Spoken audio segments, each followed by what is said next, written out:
No, I will not start dancing here because I will definitely be a lone nut. Good afternoon. The 3 lies about your age. But for today, the topic is, who are you? Well, here's what I'm sure of. You're a human being who went through stages. Stage 1 is babyhood. You poop, you eat, you sleep, everyone loves you, life's a bliss. Stage 2 is toddlerhood, where you learn a lot of cool new things like how babies are born. Yeah, that gets mom and dad started.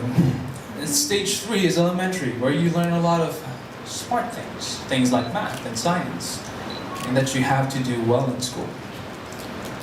Stage 4 is the ever-popular teen age, where you finally learn the truth about how babies are born. When finally mom and dad is comfortable that you know how they did it. This is the age of loud music, computer games, TV marathons for hours, an age where most of us don't get along so well with our parents.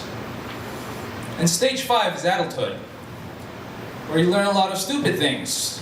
Things like going to a bar, drinking a few shots with strangers, getting drunk, waking up on the sidewalk, not knowing how you ended there. Let's rewind a little bit and look at stage 4, or step 4, a little bit deeper.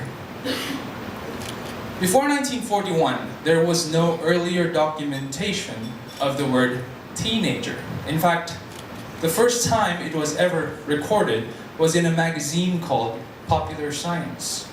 Meaning before 1941, step 4 was non-existent. Human beings went from elementary straight to adulthood. So, you could almost say that the word teen is a 20th century creation.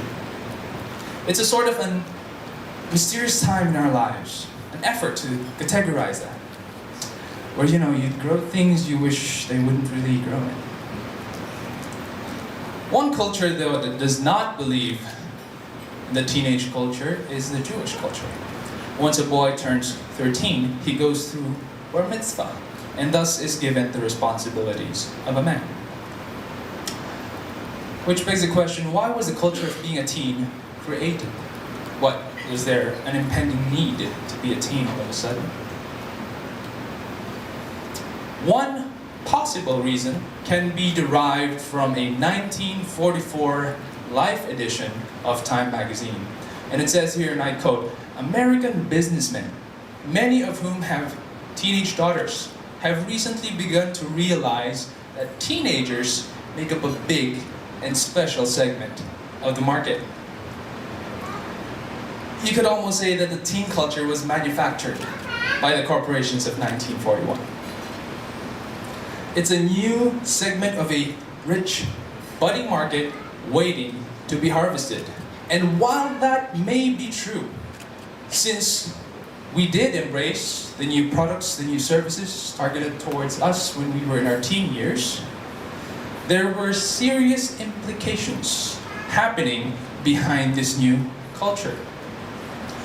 Let's take a look at the lives of some of our time's most remarkable personalities. Steve Jobs.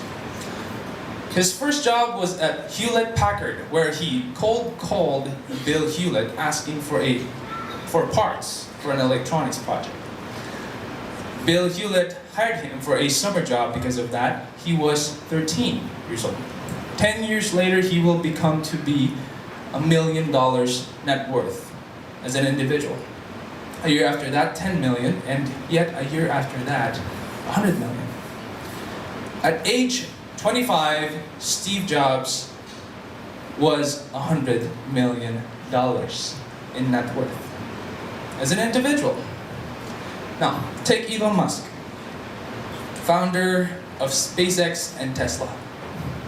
At age 12, he programmed a computer game called Blastar. He sold it to a magazine called PC and Office Technology for $500. Age 12. during that time and at that age, $500 was quite a sum.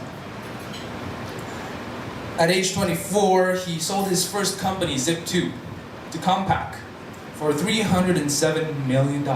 He got $22 million out of the sale. You see, at age 13 to 23, Steve Jobs was not busy being a teen.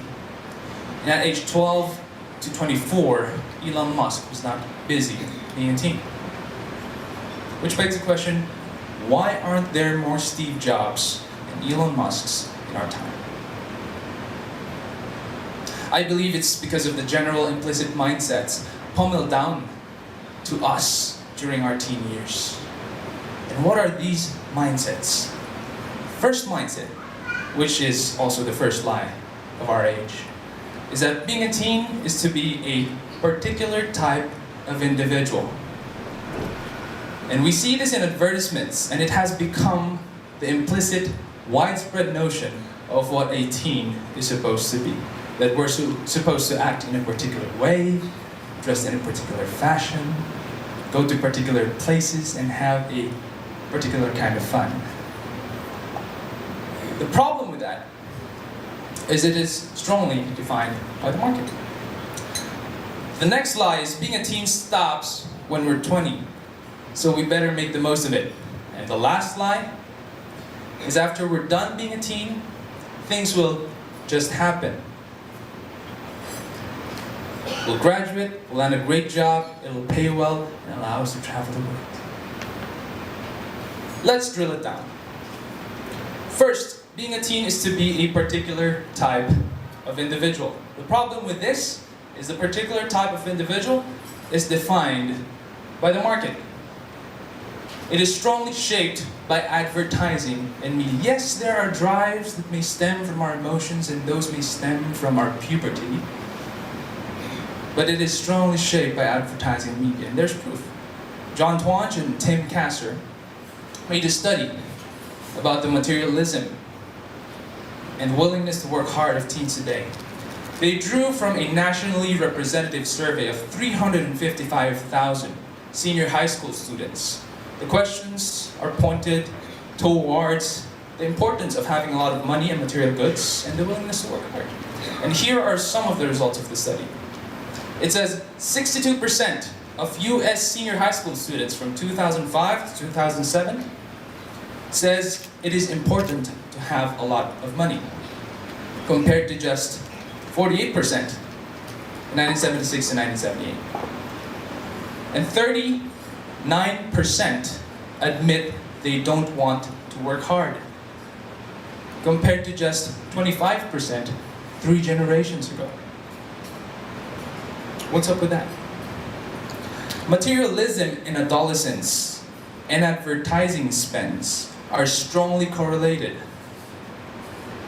Materialism is also associated with depression and anxiety, and advertising spends are only increasing. From this, we can safely conclude that if this goes on, we'll continue to be the most depressed and anxious generation since the beginning of time. In fact, we already are the most materialistic ever born. Which leads us to the second lie about our age. Being a teen stops when we're 20, so we better make the most of it. Ever heard of the term tween-teens? These are people who generally dislike responsibilities, have no real savings, loves to travel the world, which is not really a bad thing, but they have no real goals in life. So they hop from country to country, not really knowing where they're going. Sometimes it's not even country to country, but job to job. They have no focal point, no real destination, no deeper sense of purpose. Life is about the here and now. Let me tell you a few things about myself. And this is where the talk gets a little bit more personal. I wasn't really a good student.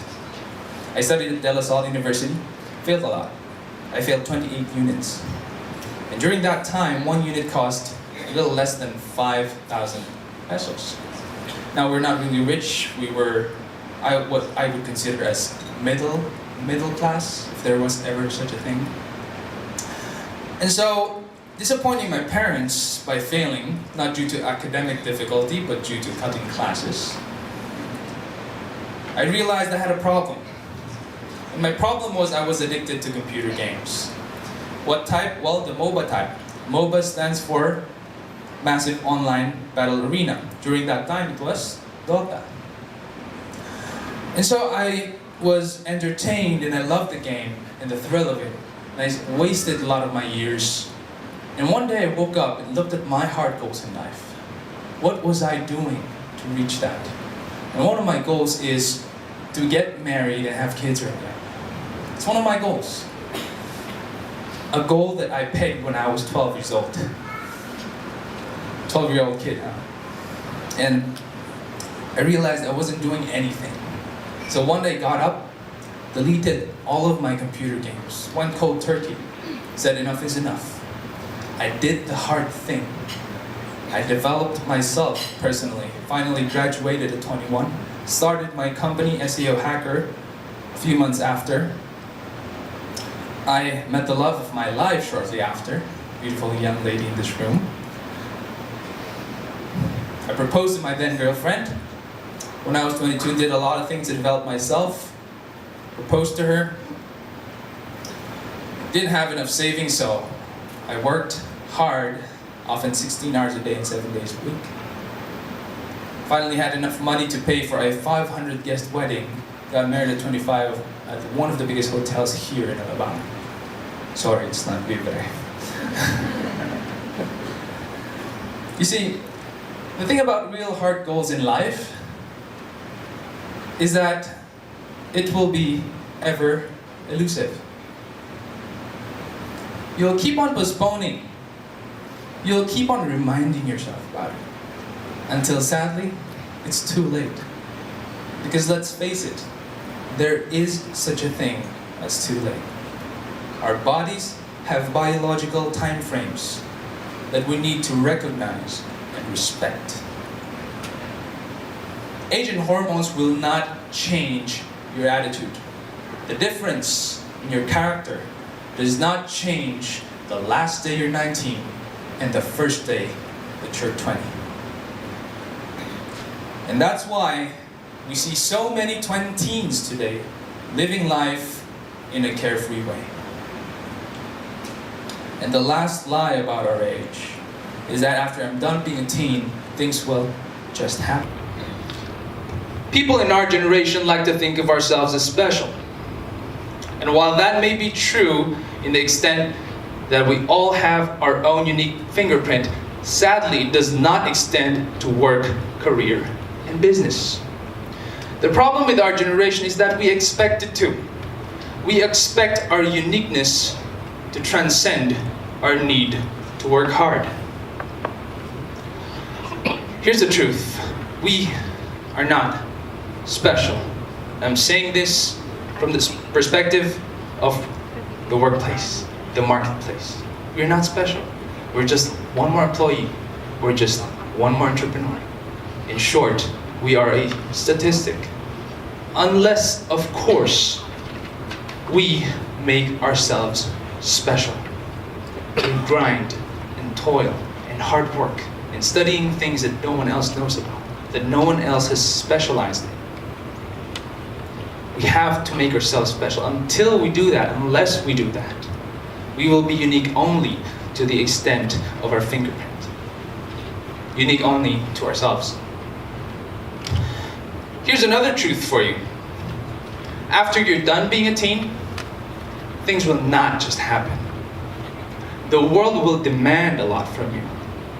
I know it did for me. I know it still is. You have to make it happen. Stop telling yourself the world owes you.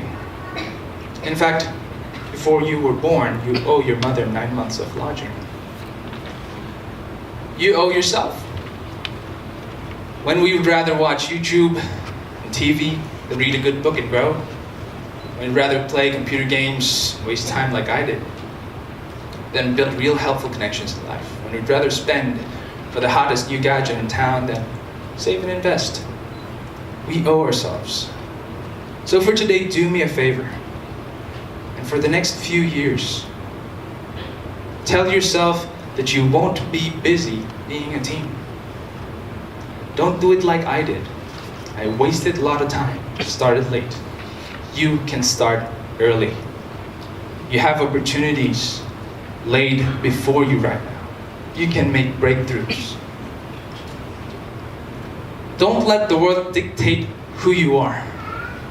You don't need to fall into the pit and trap of anxiety, materialism, and depression. Set real, hard goals in life.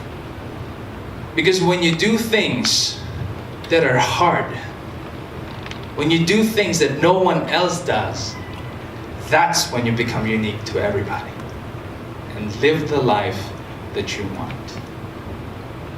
Do hard things.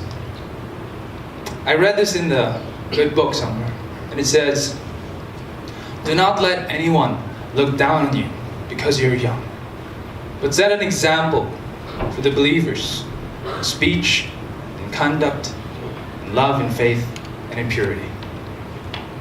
Make the most out of humanity's step forward and break the lies about your age. Thank you very much.